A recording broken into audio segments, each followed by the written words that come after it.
السلام علیکم ناظرین۔ اللہ تعالیٰ نے زمین پر انسانوں کی ہدایت کے لیے انبیاء کرام علیہ السلام کو مبعوث فرمایا۔ انہی جلیل القدر انبیاء میں حضرت زکریا علیہ السلام بھی ہیں، جنہیں اللہ تعالیٰ نے بنی اسرائیل کی طرف نبی بنا کر بھیجا۔ حضرت زکریا علیہ السلام کا سلسلہ نسب حضرت داؤد علیہ السلام تک پہنچتا ہے۔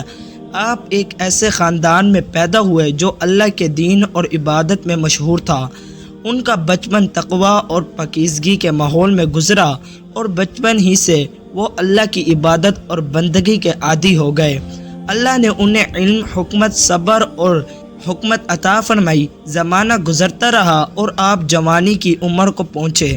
بنی اسرائیل کی حالت یہ تھی کہ وہ بار بار گمراہی میں پڑ جاتے۔ بار بار اللہ کے نبی انہیں راہ دکھاتے اور وہ پھر بھٹک جاتے۔ حضرت زکریا علیہ السلام کا دل ان کی گمراہی دیکھ کر خون کے آنسو روتا۔ آپ ہمیشہ اپنی قوم کو سمجھاتے، اللہ کی طرف بلاتے اور انہیں اللہ کی عبادت کی طرف متوجہ کرتے۔ وہ انہیں بتاتے کہ دنیا فانی ہے اور آخرت باقی ہے، لہٰذا اپنے دلوں کو اللہ کی اطاعت کے لیے جھکا دو۔ حضرت زکریا علیہ السلام کی زندگی میں ایک اہم پہلو یہ تھا کہ وہ حضرت مریم علیہ السلام کے سرپرست بنے۔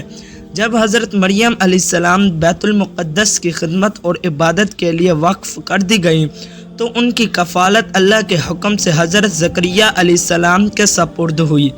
حضرت زکریا علیہ السلام نے حضرت مریم علیہ السلام کی پرورش ایسی کی جیسے اپنی بیٹی کی۔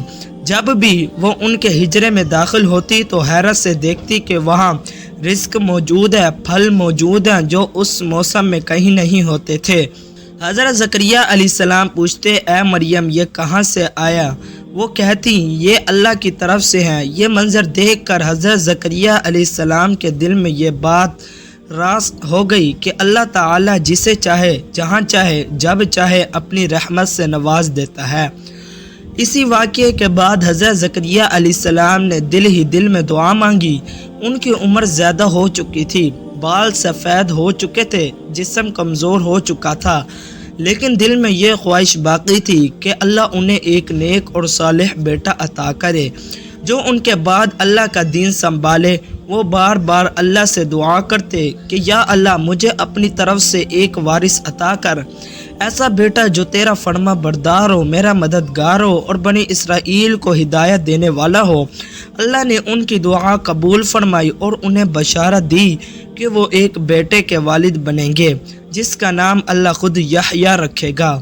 یہ اللہ کا عظیم معجزہ تھا کیونکہ حضرت زکریا علیہ السلام بوڑھے ہو چکے تھے اور ان کی بیوی بانجھ تھی، لیکن اللہ کے لیے کچھ چیز مشکل نہیں۔ حضرت یحییٰ علیہ السلام کی ولادت ایک عظیم خوشخبری تھی۔ حضرت زکریا علیہ السلام نے ان کی تربیت بڑے ہی تقویٰ، خوف خدا اور علم کے ساتھ کی۔ وہ اپنے بیٹے کو ہمیشہ اللہ کے احکام سکھاتے، عبادت کی طرف راغب کرتے اور اسے بنی اسرائیل کی گمراہی لوگوں کو ہدایت دینے کے لیے تیار کرتے۔ حضرت یحییٰ علیہ السلام چھوٹی عمر ہی سے نیک اور پاکیزہ تھے۔ حضرت زکریا علیہ السلام بنی اسرائیل کو بار بار سمجھاتے، لیکن وہ اکثر لوگ ان کی بات نہ مانتے۔ وہ دنیا کے پیچھے بھاگتے، گناہوں میں ڈوب جاتے اور اللہ کے حکم کی پرواہ نہ کرتے۔ حضرت زکریا علیہ السلام اپنے رب کے حضور گریہ وزاری کرتے اور اپنی قوم کے حال پر رویا کرتے۔ وقت گزرتا گیا اور بنی اسرائیل نے اپنے انبیاء کرام علیہ السلام کی گستاخی میں حدیں پار کر دی۔ انہوں نے ایک وقت ایسا بھی دیکھا کہ نبیوں کو جھٹلایا، ستایا اور آخرکار انہیں قتل کرنے لگے۔ حضرت زکریا علیہ السلام کو بھی اسی دشمنی کا سامنا کرنا پڑا۔ جب ان کی نصیحتوں سے تنگ آ گئے تو ان پر ظلم و ستم بڑھانے لگے، لیکن حضرت زکریا علیہ السلام اللہ پر بھروسہ رکھتے اور اپنی قوم کے سامنے ڈٹے رہے۔ آخر کار وہ وقت بھی آ گیا کہ دشمنوں نے حضرت زکریا علیہ السلام کو شہید کرنے کا منصوبہ بنایا۔ وہ آپ کے پیچھے دوڑے۔ حضرت زکریا علیہ السلام بھاگتے ہوئے ایک درخت کے قریب پہنچے۔ اللہ کے حکم سے وہ درخت شق ہوا اور حضرت زکریا علیہ السلام اس میں داخل ہو گئے۔ درخت بند ہو گیا، صرف ان کا لباس کا ایک کنارہ باہر رہ گیا۔ دشمنوں نے وہ کنارہ ظالم بادشاہ کو اطلاع دی۔ اس نے حکم دیا کہ درخت کو آری سے چیڑ دیا جائے۔ یوں انہوں نے حضرت زکریہ علیہ السلام کو درخت کے اندر آری سے کاٹ دیا۔ آپ کی شہادت نہایت دردناک تھی۔ روایات میں آتا ہے کہ اس وقت آسمان رو پڑا، زمین کانپ اٹھی اور ملائکہ نے اللہ کے حضور عرض کی کہ یا اللہ، تیرے نبی کو اس طرح شہید کیا گیا، لیکن اللہ کی حکمت کے اپنے فیصلے ہیں۔ حضرت زکریہ علیہ السلام کی شہادت کے بعد بنی اسرائیل پر عذاب کے دروازے کھلنے لگے۔ ان کے بعد حضرت یحییٰ علیہ السلام کو بھی انہی لوگوں نے شہید کیا۔ پہلے حضرت زکریہ علیہ السلام کو شہید کیا اور پھر ان کے بعد حضرت یحییٰ علیہ السلام کو بھی انہی لوگوں نے شہید کیا۔ یہ وہی قوم تھی جس پر بار بار اللہ نے انبیاء بھیجے، لیکن وہ بار بار نافرمانی کرتے رہے۔ حضرت زکریہ علیہ السلام کی شہادت کے بعد آسمان کے فرشتے غم میں ڈوب گئے۔ روایات میں آتا ہے کہ جب وہ آری کے ذریعے درخت کے اندر شہید کیے جا رہے تھے تو اس وقت آسمان کی فضا لرز اٹھی۔